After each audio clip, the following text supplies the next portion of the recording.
তুমি সত্যি সত্যি দইয়ের হাঁড়িতে হান্ডি চিকেন বানিয়ে ফেললে? হ্যাঁ, কত ট্যালেন্ট আমার দেখ। তোরা কেউ খাবি না বলছিস, আমি নিজেই বানিয়ে দিয়েছি।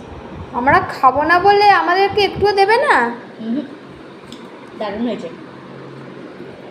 তার সাথে রুটি নিয়েছো? তার সাথে রুটি। আমাদের জন্য একটু রাখো। তোর পাপার জন্য রাখবো। আমাকে বলি মা খাবো না, কাঁচা হয়েছে,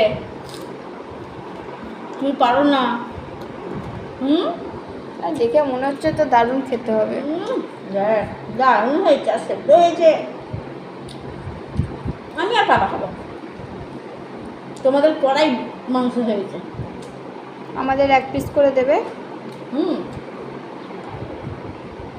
আমারও খেতে ইচ্ছা করছে। মা খেলেই খেতে ইচ্ছা করে, তাই তো? দেবে মা 1 পিস? দেবো লাস্টে।